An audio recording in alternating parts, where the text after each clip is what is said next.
समझो नौजवानों, 1776 में अमेरिका बसा ही इसलिए था। उसकी कौम का, यहूदियों का एक शख्स जिसका नाम कोलंबस था, समंदरों में तलाश करता रहा, रात की तारीकी में झकोले खाता रहा। उसकी कौम को कहीं पनाह मिल जाए, उसकी कौम कहीं बैठ करके इस्लाम को, मुसलमानों को, खाने काबा को, मक्का मुकर्रमा को, तीनों हरम को, एक हरम अल्लाह का मक्का में, दूसरा हरम नबी का मदीने में, तीसरा हरम बैतुल मुक़द्दस में, इन तीनों हरम को पामाल करने के लिए ताकत मिल जाए, कुव्वत मिल जाए। 1776 में उसने अमेरिका को तलाश कर लिया, जहां उसने अपनी सारी एनर्जी, सारी ताकत, सब कुछ लगा दी। और वहां उसके बाद 8 अगस्त 1990 को ये जालिम निकला। हमसे ये कहा गया कि सद्दाम हुसैन बड़ा जालिम है, वो तो एटमी हथियार बना रहा है। वो कैसे बना रहा है? वो बायोलॉजिकल हथियार बना रहा है। हमारे लोग कहने लगे इससे बड़ा जालिम कोई नहीं हो सकता, ये मुसलमान है ही नहीं, ये न अंदर से मुसलमान है न बाहर से मुसलमान है। हमने इसका दिल झांक कर देख लिया है, हमने इसके दिल का MRI कर लिया है, हमने इसका CT स्कैन कर लिया है, इसके ब्रेन हमने नाप लिया है, ये मुसलमान है ही नहीं। ये अखबारात लिख रहे थे, ये तमाम की तमाम दुनिया लिख रही थी, इसलिए कि अमेरिका यही पढ़ा रहा था कि ये डाकू है, कातिल है, इंसानियत का दुश्मन है। दुश्मन नहीं था, कल भी यहूदियों को खतरा इराक से था।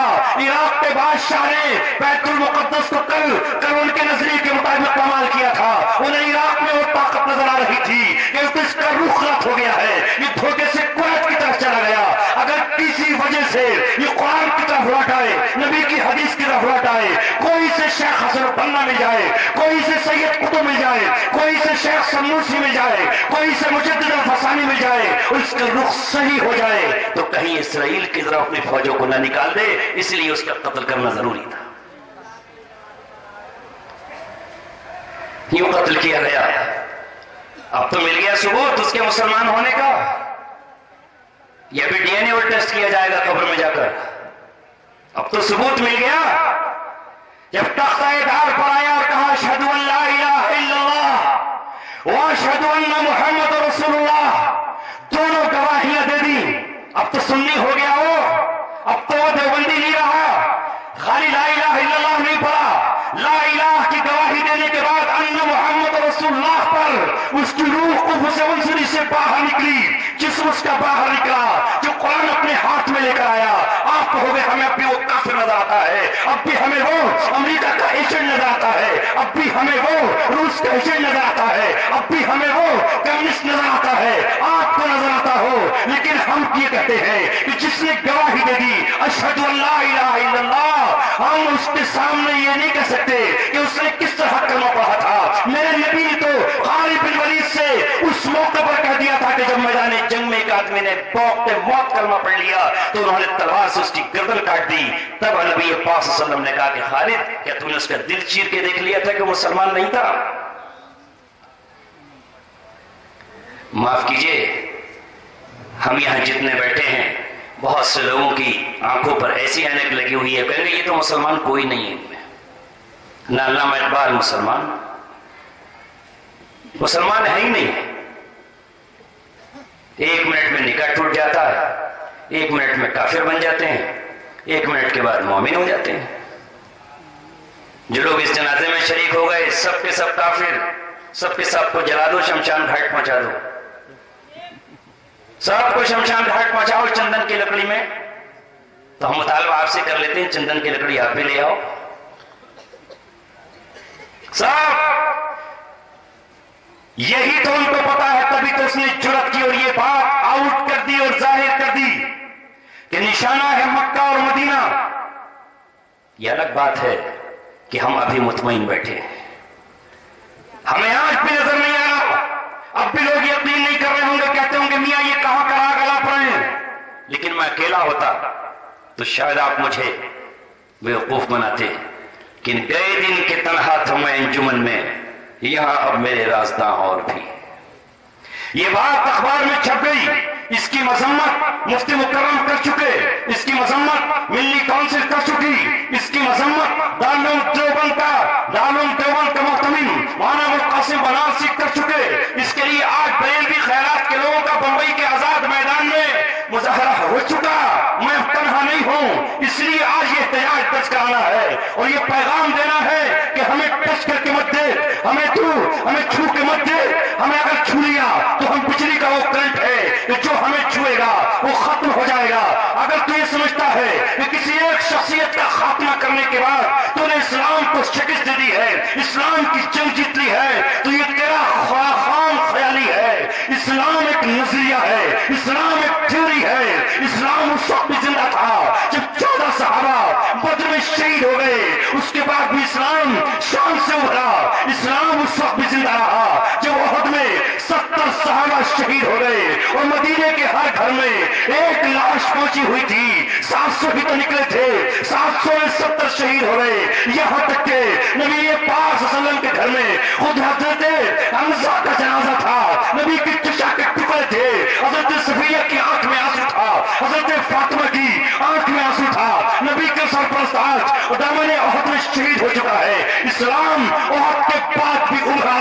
उहद में जब 70 सहाबा की शहादत के बाद वो दोबारा लश्कर लेकर आए तो अहज़ाब में वो शिकस्त थी कि दुश्मन हमेशा याद रखता हुआ रह गया कि मदीने को फतह करना आसान नहीं है। अरे ये तो इस्लाम, इसे तो चाहिए ही हमारा लहू। किसी एक शख्सियत की शहादत और कत्ल के बाद झूठी फतह के जश्न मत मनाओ। इस्लाम उहद में तकरीबन 1/10, 100 में 10 की कुर्बानी देता है। 700 में 70 शहीद हो गए। उहद में 5% की कुर्बानी दी जाती है। 313 में 14 शहीद हो गए। आज रुए जमीन पर कितने हैं मुसलमान? अगर 1.5 करोड़ मुसलमान आप मान लें उनकी जनसंख्या आबादी दिखाने के मुताबिक, तो अगर 1 करोड़ में 10 करोड़ मुसलमान भी शहीद हो जाते हैं, कत्ल हो जाते हैं, तब भी इस्लाम खत्म नहीं होगा। 50 करोड़ में 5 करोड़ और चले जाते हैं, तब भी खत्म नहीं होगा। इस्लाम तूने गलत समझ रखा है। इस्लाम मिटने के लिए आया ही नहीं है, इस्लाम तो जीने के लिए आया है। कल भी हलाकू खाने और चंगेज खान ने यही कहा था कि बगदाद की फतह के बाद इस्लाम का खात्मा है। वो बगदाद को फतह नहीं कर पाया तो मक्का और मदीना को क्या फतह कर पाएगा? लेकिन हमारे अपने जागने की जिम्मेदारी खत्म नहीं होती। हम ये कहकर नहीं बैठ जाते कि ऐसा नहीं हो सकता। अब रहा अपना लश्कर हाथियों को लेकर आया कि नहीं आया? बोलो, आया? काबा तक पहुंच गया कि नहीं पहुंचा? हाथियों पर जंजीरें लेकर आया, वहां तक पहुंच गया। आखिरी हमला इब्लीस का यह होता है कि अल्लाह तबारक व तआला के घर को मुनहदिम कर दे। ये मैं नहीं कह रहा, अपने असातिज़ा से जहां पढ़कर आया हुआ कह रहा हूं। हज़रत मौलाना अब्दुल खालिक साहब दामत बरकातुहुल आलिया की मौजूदगी में कह रहा हूं, वलौला दफ़ुल्लाहि अन्नास बअज़हुम बिबास, अगर अल्लाह तबारक व तआला बास के जरिए से बास को न रोके, अगर अल्लाह तबारक व तआला किसी हाथ को जालिम का हाथ पकड़ने के लिए खड़ा न करे, अल्लाह तबारक व तआला अगर मजलूम के सर पर मरहम रखने के लिए किसी हक पसंद को खड़ा न करे, तो किसी भी दौर में कोई भी अहले इस्लाम की इबादतगाह नहीं बच सकती।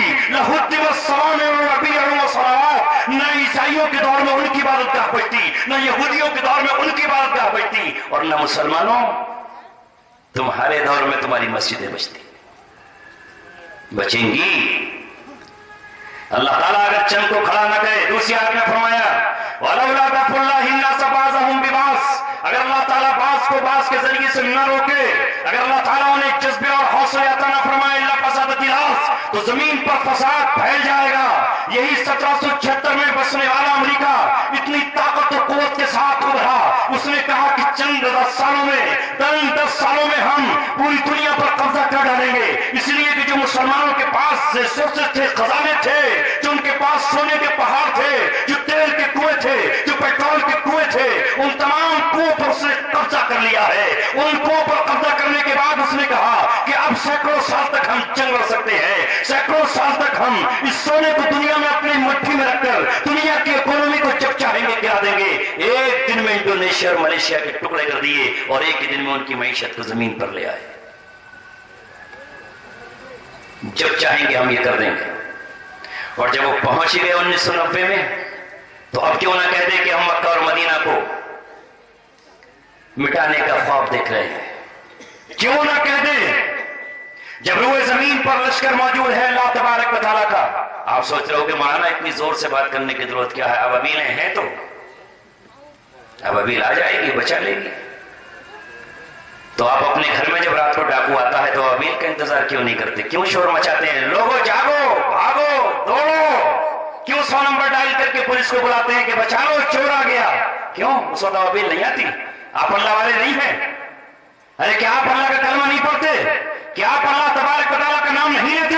کیا محمد صلی اللہ علیہ وسلم کا نام آپ کی پیشانی پر زبان پر لکھا ہوا نہیں ہے؟ اس وقت کیوں کہتے ہو کہ پولیس کو بلاؤ اور پڑوسی سے کہتے ہو بھائی میرے پاس تو کچھ نہیں ہے، تو ہی کچھ کر دکھا؟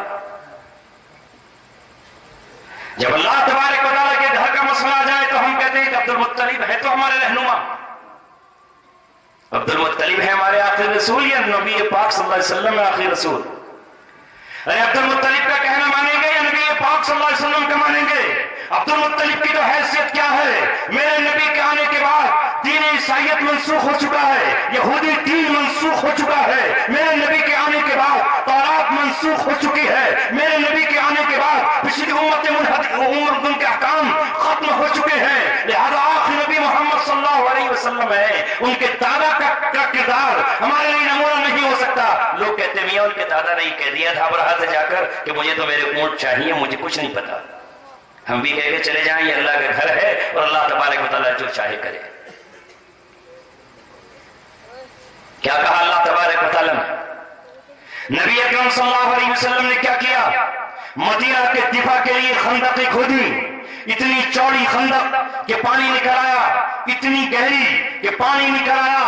اور ایک دن تو ایسی گھمسان ہوئی، تاریخ و سیرت اور تمام کتابیں گواہ ہیں کہ 4 نمازیں نبی پاک صلی اللہ علیہ وسلم اور صحابہ کی قضا ہو گئی. نہ ظہر پڑھائی جا سکی، نہ عصر پڑھائی جا سکی، نہ مغرب پڑھائی جا سکی، نہ عشاء پڑھائی جا سکی. چاروں نمازیں بعد میں جماعت کے ساتھ قضا کی نبی پاک صلی اللہ علیہ وسلم نے اور نبی کے دیوانوں صدیق اکبر نے. اس لیے کہ آج مدینہ کے دفاع کا مسئلہ تھا، آج مدینہ کی حفاظت کا مسئلہ تھا. اندر سے منافقین تیار بیٹھے تھے، باہر سے یونائٹڈ نیشن کا قوم متحدہ کا پورا لشکر تھا جو یہ کہہ کر کے آیا تھا کہ جنہوں نے محمد کو پناہ دی ہے ان کی جبڑے اکھاڑ پھینکیں گے. جن ہاتھوں نے محمد کو سہارا دیا ہے ان ہاتھوں کو قلم کر ڈالیں گے. جن سینوں نے محمد کے دین کو پناہ دی ہے ان سینوں کو چھلنی کر ڈالیں گے. جن گھروں میں محمد پناہ لیے ہوئے ہیں ان گھروں کو آگ لگا دیں گے. جن مکانات میں محمد کے صحابہ نے پناہ لی ہے ان کی بنیادیں اکھیڑ کر رکھ دیں گے. مدینہ کی اینٹ سے اینٹ بجا دیں گے. یہ تمام یہودی عیسائی مشرکین عرب اکٹھے ہو کر آئے. تب نبی پاک صلی اللہ علیہ وسلم نے اپنے صحابہ سے کہا پتھر رکھ لو پیٹ پر، کھڑے ہو جاؤ خندق پر.